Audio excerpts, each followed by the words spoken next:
Hi, I'm Melissa May, and this is Little Book of Confessions, a podcast about the stories we keep, the truths that shape us, and the messy, beautiful in between.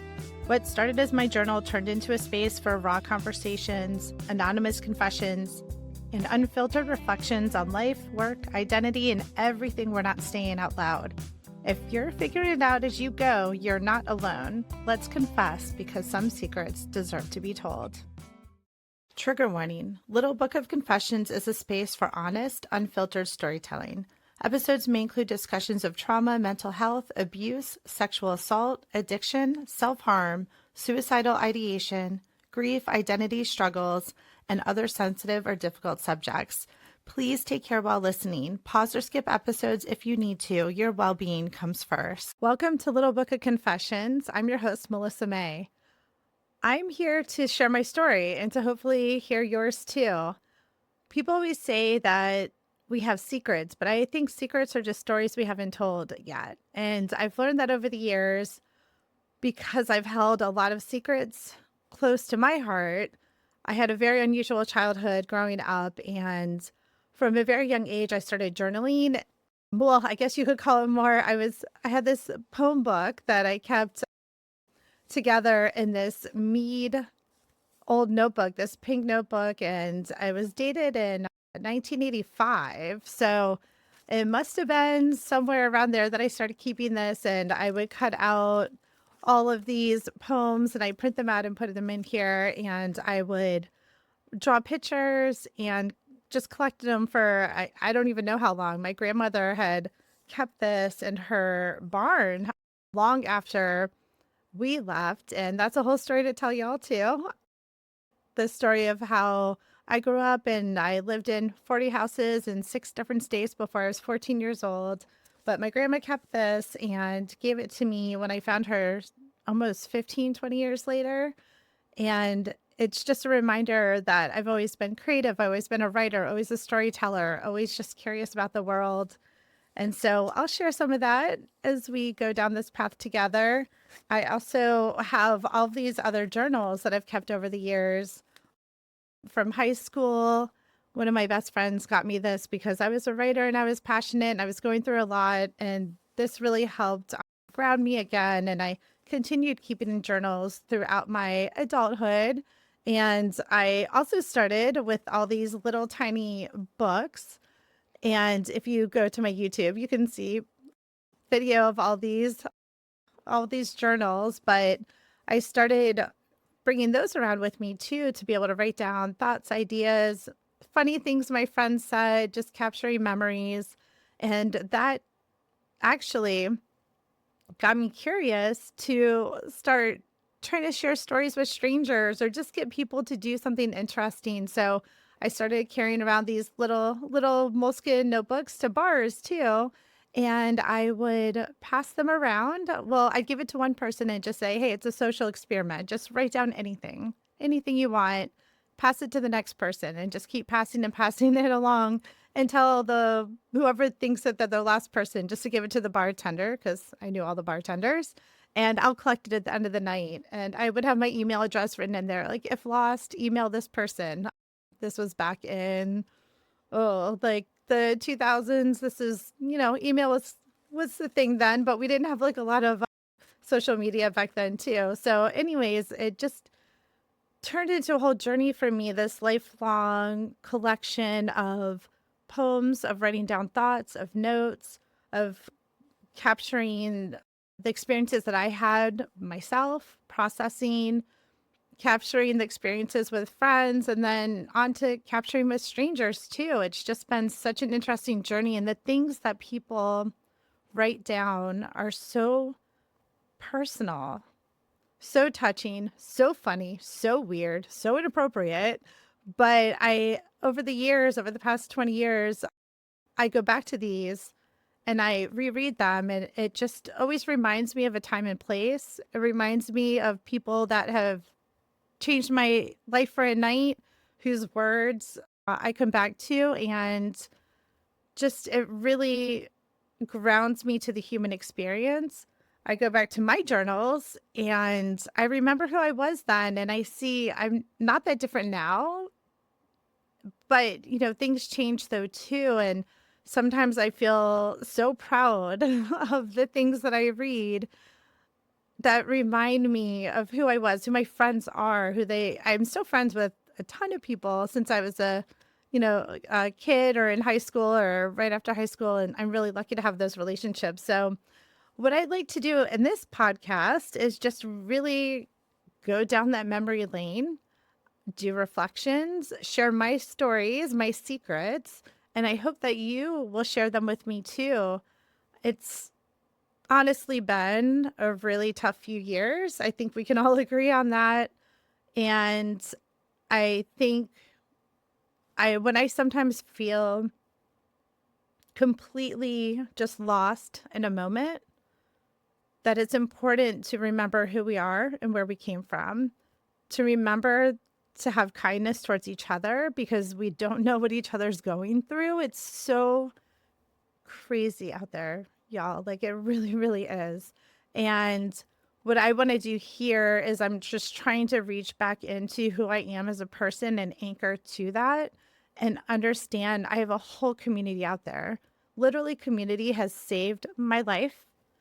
And I just remember when I started this experiment with sharing with strangers and asking them to write something, that just really started to pull a thread inside of me where I really had this desire to write my story because listen, as of right now, I'm single, no kids, and I just think about what's the legacy that I want to leave behind. I don't think that we are meant to just come and go.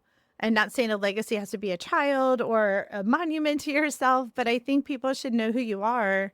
I think you should be able to know who you are. And that's why I decided to write my book eventually, because I realized that through this exploration, strangers like sharing all this random stuff with me, it just made me feel like, what do I have to hide? Because they didn't want to hide.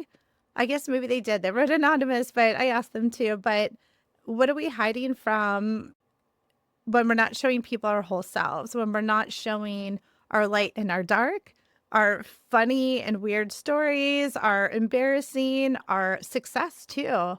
I've also been in recruiting for over 20 years, and I'll tell you what, I've met a lot of people along the way there too, and it's been very close personal relationships too. It's amazing what people will share with you, what I share with people, and that common bond of wanting to feel like a sense of belonging, a sense of reaching for your dreams, of being in an environment that you can do something that you care about. So I look at my life at this point and I know that I've gained a lot of life experience, a lot of knowledge through the things I went through as a kid, the adversity I went through of being a woman, being part Asian, I'm part Korean, being LGBTQ plus, being just someone in this world that has a deep sense of empathy. I feel so many things. I feel everything. And I just really want the opportunity to share those things with you because I literally survived by reading other people's memoirs, by reading or listening to podcasts, to reading books. Books were my best friend growing up too. So the art of storytelling and sharing is what really grounds us above all else. And I really hope you'll join me on this journey. It's going to be an interesting one. So what I'll be doing is I'll be sharing again stuff from my little poem notebook, my Mead poem notebook, which there might be some classics in there that you recognize. And then we'll go through some of this angsty teenager to in the 20s stuff.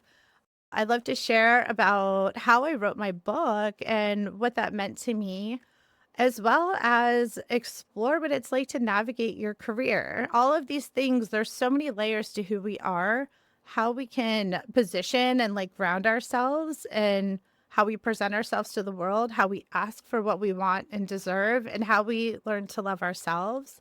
So I'm just really looking forward to that. And I will have guests on. I know so many amazing people. I truly, truly do. And I just feel so lucky to have crossed paths with people who are motivated, who have had the most immense, incredible struggles, who are so funny, who are successful, who've done wild, crazy things.